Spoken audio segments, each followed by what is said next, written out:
आज हम आपको जिन मेहमानों से मिलवाने जा रहे हैं उनका तो इंट्रोडक्शन मैं आपको कराऊंगी, लेकिन उससे पहले होता ये है कि अगर हमारी फैमिली में कोई ना कोई स्पेशलिस्ट हो, फॉर एग्जांपल डॉक्टर हो, तो हम अक्सर देखते हैं कि उनके बच्चे भी डॉक्टर होते हैं। इसी तरह वो लेगेसी और वो सलाहियतें जो हैं वो किसी ना किसी तरह बच्चों में भी ट्रांसफ़र होती हैं। और आज जो मेरे मेहमान हैं उनका ताल्लुक़ भी कुछ इसी तरह से मैं आपके सामने करवाऊँगी। इरफान खूसट साहब को कौन नहीं जानता, चाहे वो उनके मशहूर गेटअप्स हों, चाहे वो सीरियल्स हों, चाहे वो उनकी कॉमेडी हो, चाहे वो उनकी एक्टिंग हो, he will remain the legend for us. और ये जो सिलसिला है ये क्रिएटिविटी का, ये उनके बच्चों तक भी ट्रांसफ़र हुआ है।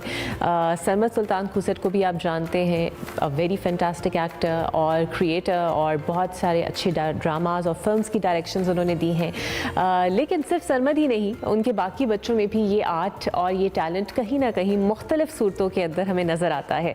मेरे साथ आज मौजूद हैं जनाब वलीद खूसट साहब, इरफान खूसट के बेटे हैं, और जो खूसट स्टूडियोज़ है बेसिकली ये उसको मैनेज करते हैं। बिकॉज कोई भी क्रिएशन प्रोजेक्ट की, चाहे वो ड्रामा हो या फिल्म हो, एक स्टूडियो कितना अप टू डेट होना चाहिए और कितनी फैसिलिटीज़ प्रोवाइड होनी चाहिए। ज़ाहिर बात है आप जितना गुण डालेंगे उतना ही मीठा होगा, और ये चीज़ें किस तरह बाहर आती हैं टेक्नोलॉजी वाइज, ये हम आज वलीद से जानेंगे। बिकॉज ये क्रिएटिव डायरेक्टर भी हैं, फोटोग्राफर भी हैं, और स्टूडियो को भी संभालते हैं। Welcome to the show Walid, बहुत शुक्रिया आपका। और इनके साथ जनाब हया मौजूद हैं। ना तो ये एक्टर हैं और ना ही ये डायरेक्शन करती हैं, बट इनका काम बहुत रेलेवेंट इसलिए है क्योंकि टीवी या फिल्म या फिर एक्ट करने के लिए आपको खूबसूरत लगना बहुत ज़रूरी है, और एक एस्थेटिक आउटलुक होना आपकी बहुत ज़रूरी है। सो हया यही करती हैं। She is a beautician, consultant और हेयर एक्सपर्ट भी हैं, और आज मेरे साथ मौजूद हैं। बहुत शुक्रिया है, thank you very much. And starting from you Walid, आप फिल्म और थिएटर और टीवी का स्टूडियो एक बहुत ही इम्पॉर्टेंट इंग्रेडिएंट होता है। बाहर के ममालिक में देखें तो इसको तो बहुत अहमियत हासिल है, और ये एक बहुत प्रॉफिटेबल और एक्सपेंसिव बिजनेस भी है। So how do you managing it, because बहुत सारे सक्सेसफुल प्रोजेक्ट्स लॉन्च हुए हैं इससे। बेसिकली हम लोग में अभी ज़्यादा देर नहीं हुई हम लोगों को ये वाला स्टूडियो रन करते हुए। मैं न्यूयॉर्क था, मुझे आए हुए 2 साल हुए हैं, तो मैं वहाँ पर ये सारा पढ़ भी रहा था, कर भी रहा था। तो इसको अभी हम लोग ये बिल्कुल ही अपनी इनिशियल स्टेज पे है राइट नाउ, लेकिन इंशाल्लाह प्लान्स हैं इसको बड़ा लेके जाने के, और इसको करेंगे इंशाल्लाह। तो जैसा आपने सोचा है इस स्टूडियो के हवाले से, वैसा पाकिस्तान में पहले से कोई मौजूद है या कुछ नई चीज़ आप मुतारिफ करवाएंगे? नहीं, ऑफ कोर्स यहाँ पर पहले भी हो रहा है इस तरह का काम, और बड़े अच्छे लोग कर रहे हैं इसको। बस अभी ये है कि हम लोग जिस तरह टेक्नोलॉजी के साथ साथ हैं वो थोड़ा सा हम लोग पीछे हैं, लेकिन इंशाल्लाह उसको मैं कोप अप करने की कोशिश करूँगा, उसको फुलफिलमेंट उसकी तरफ आएगी इंशाल्लाह। और इसके अलावा आप क्या करते हैं? मैं बाय प्रोफेशन एक फोटोग्राफर हूँ, और अभी इसके अलावा यही करता हूँ मैं। ये लोगों को लगता है कि स्टूडियो जो है ये एक आपकी पार्ट टाइम जॉब हो सकती है, फोटोग्राफी आपकी पार्ट टाइम जॉब हो सकती है। Full time job. इट्स ये मेरे ख्याल से ये फुल टाइम से भी कुछ ज्यादा की जॉब है ये। अगर आप वैसे 12 घंटे काम कर सकते हैं, ये 16 घंटे मांगता है आपका। तो अभी तो फिलहाल इसी पे लगा हुआ हूँ। बिल्कुल सही। अच्छा है, आपको एक्टिंग का या डायरेक्शन का शौक नहीं हुआ? यू एक्चुअली है तो आर्ट ही से ताल्लुक इसका, but different one. So how do you explore it for yourself? It's been 26 years of the salon. अम्मी मेरी करती आई हैं, she is a CEO of Hayas. But जब मैंने उसी चीज़ को देखा कि वो आर्ट्स रेलेवेंट ही है और मेरा शौक भी ये था, सो देन उसके अंदर बहुत ज़्यादा डिफरेंट क्रिएटिव चीज़ें हैं और क्रिएटिव मॉड्यूल्स हैं सैलॉन के अंदर। It's not a beauty salon now, आपको पता है कि अब तो बहुत ज़्यादा उसके अंदर डिफरेंट चीज़ें आ गई हैं। तो मुझे उसी को था कि मैं उसी को ज़्यादा फ्लरिश करूँ। हम लोग की 2 ब्रांचेस हैं, one in canal view, the other one is in DHA को इट्स बिन 10 years नाउ मैं देख रही हूँ। तो इसी के अंदर पहले आपको पता है कि सैलॉन होता था, अब it's relevant to more aesthetic कि लोग चाहते हैं कि हम लोग की परमानेंट सॉल्यूशंस की तरफ हम आए, और ब्यूटी सैलॉन्स के अंदर ही इतने वेरिएंट्स हैं कि और कहीं जाने का वक्त ही नहीं मिलता, उसी को हम वो कर लें तो बड़ी बात है। हाँ, ये तो है, ख़वातीन वैसे बड़ी डिमांडिंग होती हैं। अच्छा वलीद, ऐसा हुआ है कि अब अगर आप कोई प्रोजेक्ट अपने घर में लॉन्च करें तो एक्टिंग सरमद और वो कर लें, आपके वालिद साहब कर लें, डायरेक्शन भी सरमद कर लें, स्टूडियो आपका है, मेकअप आप कर लें, फोटोग्राफी भी आप कर लें, तो सब चीजें घर में ही मिल जाती हैं, पैसे बच जाते हैं। हमारे घर में जो मेरी सिस्टर इन लॉ है, she is a designer as well. हाँ, चलिए, my other sister in law, she is a director कवल कुसत, वो भी यही करती हैं, तो वो ऑल इन वन ही है ऑलमोस्ट। सो आपका बजट कॉस्ट इफेक्टिव काफी चीज प्रोजेक्ट हो जाती होगी ना? हाँ जी। आप बाहर लेकिन मेरे नहीं ख्याल से हमने कोई वैसे नहीं किया, लेकिन हम लोग छोटे मोटे काम मिलके करते रहते हैं। अच्छा, कभी कोलैबोरेट करके आप लोगों ने नहीं किया? ऑन अ लार्जर स्केल अभी तक नहीं किया, लेकिन we try and we think कि हम छोटी छोटी चीजें से करते रहे, तो घर में से काफी चीजें निकल आती हैं। हाँ, तो कुछ सोचा है ऐसा कोई कोलैबोरेशन का प्रोजेक्ट अबू के साथ मिलके या सरमत के साथ मिलके? मेरा ये है कि मेरा अब्बा जी के साथ तो है बॉन्डिंग कुछ ज्यादा, तो मैं उनका तो मैं कर सकता हूँ, लेकिन मुझे अभी मेरे ख्याल से I am too immature for Sarmat भाई राइट नाउ, तो उनकी बातें ऊपर से गुजर जाती है। उनका भी थोड़ा सा टाइम लगेगा। उनके साथ मैंने एक प्रोजेक्ट किया हुआ है ऑनेस्टली, लेकिन मेरे ख्याल से मैं सेटिस्फाई नहीं था उससे, तो उसको हम लोग प्रॉपर्ली लॉन्च नहीं कर सके। तो Do you think that he's more perfectionist and he wants everything नहीं, to जब be आप very इतने perfect? परफेक्शनिस्ट के साथ काम कर रहे होते हैं ना, तो आप खुद ही आपका होता है कि नहीं मैं और बेहतर कर लूंगा और बेहतर कर लूंगा, और वो एक बेहतर करने के चक्कर में अच्छा, वो कुछ थोड़ा सिबलिंग्स में होता भी है ना, एक होती है नेचुरल राइवलरी भी होती है ना सिबलिंग्स से, प्यार मोहब्बत वाली सी, वो है? नथिंग ऐसा कुछ भी नहीं है, वो बस ऐसे ही है कि मैं उनके साथ, वो जरा ये है कि मुझे एक या तो मैं उनके लेवल पे आके काम करूँ ना, तो वो ऑफ कोर्स मैं अभी नहीं आ सकता। तो जैसे वो परफेक्शनिस्ट है ना, वलीद भी अपने आप को चाहते हैं कि वो उस लेवल के ऊपर ले आए, हालांकि Walid is doing really well in his field, but still you know there is एक और बेहतरी से बेहतरी की तवक्को जो है वो होती है।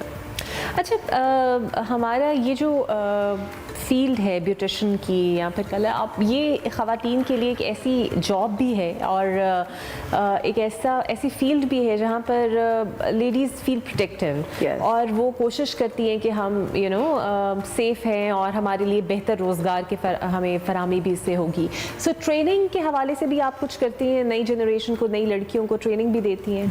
देखिए, I think skill is very important for now days, and अब तो हर बंदा चाहता है कि वो इक्वल बेसिस के ऊपर काम करे, रादर देन रिस्पेक्टिव ऑफ बंदा है कि बंदी है। सब सैलॉन नहीं होते, इट इज़ हमारा भी जो सैलॉन है, it's basically salon and training centre as well. So हम ट्राई करते हैं, हमारे पास ट्रेनिंग लोग लड़कियाँ लेती भी हैं, और जो बेसिकली अभी लड़कियाँ हैं भी, उनको हम ट्रेन भी कर रहे होते हैं, because every day there is a new thing. तो इसकी ट्रेनिंग तो हमारी भी चलती रहती है, हम लड़कियों को भी आगे खोल के देते हैं। फिर हमारे कुछ NGOs के साथ भी कुछ रेलेवेंस टू टर्म्स होते हैं, तो हम लड़कियों को इतना स्किल सिखा देते हैं कि वो फिर अपना आगे काम जो है फर्दर स्टार्ट करते हैं। बिल्कुल सही। अच्छा वलीद, ये बताइएगा कि फोटोग्राफी आपका ऑब्वियसली पहली प्रायोरिटी है, सो किससे इंस्पायर हैं और किस जॉनरा में ज़्यादा आप फोटोग्राफी करना पसंद करते हैं? ये मैंने न्यूयॉर्क में स्टार्ट की थी एज अ पॉकेट मनी, मैंने वेडिंग शुरू की थी। तो वहाँ पर मैं बड़ा मैंने ऐसी शौक में शुरू किया, और फिर वो मुझे एक मज़ा आने लग गया कि रोज़ इतने लोगों से मिलना और फिर डिफरेंट कॉन्टैक्ट्स बनते थे आपके। तो वो मेरी वेडिंग बेसिकली मेरा जो था वो बहुत अच्छा लगता है मुझे। लेकिन जब से मैं पाकिस्तान मूव हुआ हूँ, तो ऑब्वियसली कुछ उस तरह से मैं मैनेज नहीं कर पा रहा अभी तक वो वेडिंग्स को लेके, कि यहाँ पर कुछ मेरे वेडिंग्स उस तरह से नहीं, और कुछ ब्लंडर्स हुए हैं हमारे से। तो अभी मैं फैशन की तरफ मूव कर रहा हूँ बेसिकली। तो हम लोग 2-4 ब्रांड्स हैं जिनके मैं नाम नहीं ले सकता, लेकिन उनके साथ अटैच हुए हैं हम लोग, उनको हम लोग सर्विसेज प्रोवाइड कर रहे हैं ऑलरेडी, और वो अच्छे बड़े ब्रांड्स हैं। बिल्कुल सही। और कौन फैशन फोटोग्राफी में इंस्पायर करता है आपको? देखिए, काफ़ी हैं, मैं किसी का इस तरह से तो नाम नहीं ले सकूंगा, लेकिन मैं देखता रहता हूँ, सीखता रहता हूँ। और फोटोग्राफी का ये है कि फोटोग्राफी में आपका नए से नया कुछ ना कुछ, आप लाइटिंग कंडीशंस, वेदर कंडीशंस और ये वो, तो एक्सपेरिमेंटल रहता है ये हर वक्त। तो मैं किसी एक को स्पेसिफिकली ये नहीं कर सकता कि मैं किसी एक से सीख रहा हूँ। बिल्कुल सही, बिल्कुल सही। कभी एक्टिंग का सोचा है आपने, इस फील्ड में जाने का भी कभी ऑफर हुई हो, because now it's run in your family, कभी हुआ है? This is a funny thing, हमारी बेटी she is working in a movie, तो वहाँ से स्टार्ट हो रहा है। वलीद को भी है, वलीद कहते हैं कि I want to, I will. आपकी बेटी? जी। अच्छा, माशाल्लाह। कितनी साल की? 7। अच्छा। हाँ, तो हमारे से तो नहीं कुछ अभी हुआ, वहाँ से कुछ चलना स्टार्ट हो गया। वो ऑलरेडी मूवी में काम कर रही है। वो ऑलरेडी शी इज वर्किंग। तो अभी वलीद भी कहते हैं कि मतलब आप मैंने भी करना है। मैंने कहा करें जी, आप दोनों करें। Very nice. So it's a home project या? Yes, it's a a home project. बिल्कुल सही. सो आपके काम में आपके अब्बू कितने सपोर्टिव रहे? बिकॉज होता है ना, बेटियों को ज़्यादा बाप की तरफ से लाड मिलता है और सपोर्ट मिलती है. How much he was supportive towards you? मैं बहुत छोटी थी, सो ही पास्ड अवे. सो मैंने अपने वालिद तो नहीं देखे, लेकिन मेरी वालदा की तरफ से हमेशा there was a lot of support for everything. और फिर जब मैं यहाँ पे आ गई तो वो जो मेरे वालिद का लैक ऑफ सपोर्ट रह गया था ना, वो मेरे फादर इन लॉ ने पूरा कर दिया. सो ही इज़ माशाल्लाह वेरी सपोर्टिव इन एवरीथिंग. अभी भी हम लोग काम करते हैं, मैं जहाँ मुझे ज़रूरत पड़ती है कि मतलब I need your help, daddy is always available. तो वो जो मेरा एक थोड़ा सा था ना, वो इनकी फैमिली में आके कंप्लीट हो गया. बिल्कुल सही. तो आप भी दुक्ताचीनी करती हैं इनके काम पे? होता है ना कि हम दोनों अल्हम्दुलिल्लाह काफ़ी करते हैं एक दूसरे के काम में. He says कि तुमने यहाँ पे नहीं सही किया, मैं कहती हूँ आपने यहाँ सही नहीं किया. So it goes on and on. बिल्कुल सही. अच्छा, आज की जो इंटरटेनमेंट इंडस्ट्री है उसको आप कैसे देखते हैं? ऑब्वियसली हम बहुत अच्छे ड्रामाज अब दोबारा से बनाना शुरू हो गए हैं. इनफैक्ट बहुत सारे ममालिक में पसंद किया जा रहा है हमारा कंटेंट अब, और बहुत अच्छा इसके रिव्यूज़ आ रहे हैं. बट चूंकि आपकी पढ़ाई न्यूयॉर्क की है, ऑब्वियसली उधर के स्टैंडर्ड्स मुख्तलिफ हैं. आपका कोई विजन है, कोई गोल्स हैं जो चीज़ें आप यहाँ इनकॉर्पोरेट करना चाहते हैं? अच्छा, वो सेंस मैं अभी आपको बता रहा हूँ, मैं बिल्कुल एक लर्निंग फेज पे हूँ अभी. अभी मैंने टोटली मैंने अब्जॉर्ब भी नहीं किया हुआ कि यहाँ पर क्या कुछ चल रहा है, क्या कुछ नहीं चल रहा. और ये फनी बात है कि मेरे एक भाई बनाते हैं, अब्बा बनाते हैं, बहन बनाती है, लेकिन ऑनेस्टली मेरे पास ना ऑफिस में टीवी है ना मेरे पास रूम में टीवी है. अच्छा. मैं बिल्कुल भी नहीं कुछ देखता. तो वो मेरा एक प्रॉपर फील्ड ही मेरी एक और है. मैं बहुत ही उस तरह से काम करता हूँ कि मेरा एक ये प्रोजेक्ट है, बस मैंने ये कंप्लीट करना है, और मैं भी कंप्लीशन के बाद मैं अपना प्रोजेक्ट भी नहीं देखता. तो वो मेरा बिल्कुल ही, मैं इस चीज़ से ना थोड़ा सा, मुझे पोस्ट प्रोडक्शन का शौक है, मुझे आर्ट डायरेक्शन का शौक है, लेकिन मुझे उस तरह से नहीं है कि मैं एक्टिंग भी ऐसे ही मजाक में कभी मुंह से निकल जाए तो निकल जाए, लेकिन मुझे नहीं लगता कि मैं उस फील्ड के लिए हूँ. Very nice.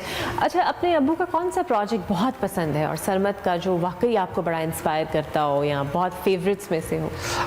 एक इनका दो थे बेसिकली. एक तो मैं जिसमें अब्बा भी थे, अब्बा एक्टर थे, और सरमत भाई का वो प्रोजेक्ट था, वो ओह के नाम से था. तो एक वो मुझे, एक वो याद है.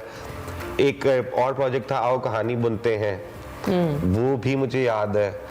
वो इस तरह के एक कहानी बड़ी पुरानी, ये दो तीन है जो मुझे अच्छे ये आर्ट को लेके थे, और ये बड़े एक ट्रू टू रियलिटी टाइप ये शोज थे, तो मैंने ये वाले देखे हुए हैं.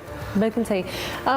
होता है कि वालिद साहब भी चाहते होते हैं कि मेरे इस बेटे में एक्टिंग आए, या चलिए सरमत तो ऑलरेडी नेचुरल बॉर्न थे, तो कभी उन्होंने आपको सिखाने की कोशिश की कि आप भी कर लें, या फिर कोई स्पेसिफिक गाइडलाइंस दी हो कि ये मैं जाने से पहले मैं करता होता था सरमत भाई के प्रोग्राम्स वगैरह, उनके शाशलिक था और ये एक दो थे वो जिसमें मैंने एक्टिंग की हुई है.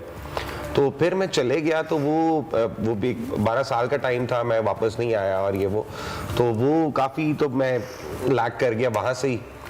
तो अब कभी कभार होती है बात, तो वो कहते भी है, मैं फिर उसको कुछ सीरियसली नहीं भी लेता. तो लेकिन इंशाल्लाह हू नोज़. बिल्कुल सही. अच्छा है, अब पाकिस्तान के अंदर मुझे पर्सनली ये लगता है कि we are very well train in the field of British, मतलब जब हम एस्थेटिक्स की और सैलून्स की बात करें, कितना ख्याल रखती हैं आप कि it should be very cost effective? या द थिंग इज, पहले लोग आते थे तो we need to tell them what is home care, what is night regime, what is day regime, but alhamdulillah now everyone is very well aware, right? तो अब लोगों को पता है कि उन लोगों ने काफ़ी चीज़ों को यूज़ करना है, सो पहले से अपना माइंड बना के भी आए होते हैं. और अब अल्हम्दुलिल्लाह अगर हम लोग अपने लोकली भी देखें तो देयर सो मेनी प्रोडक्ट्स जो कि कॉस्ट इफेक्टिव भी हैं और इजीली अवेलेबल भी हैं विद गुड रिजल्ट्स. तो अब हम लोग, ज़रूरी नहीं है कि अगर हम लोगों ने अपनी स्किन को अच्छा रखना है, फॉर एग्जाम्पल अपने बालों को अच्छा रखना है, तो हम लोगों ने बहुत ज़्यादा अपनी कॉस्ट हाई करनी है. हमारी यहाँ मार्केट में बहुत सारे ऐसे प्रोडक्ट्स हैं जो कि लोग उनको लेते भी हैं, यूज़ भी करते हैं, जिनको रिजल्ट्स भी बहुत अच्छे मिलते हैं. और अब मीडिया ने भी काफ़ी अवेयर कर दिया हुआ है हम लोगों को, you know we have so many options. So now cost पे बहुत ज़्यादा वो नहीं है. और आप सबसे द बेस्ट थिंग जो मुझे अब अच्छी लगती है, पहले लोग आते थे तो वो कहते थे आप बताइए हमने क्या कराना है. Now they already know what category they have to choose, वो फिर चूज़ करते हैं अपने बजट के. तो ज़्यादा आसान हो जाता है, कई दफ़ा मुश्किल भी हो जाता है इतनी डिमांड्स को कैटर करना.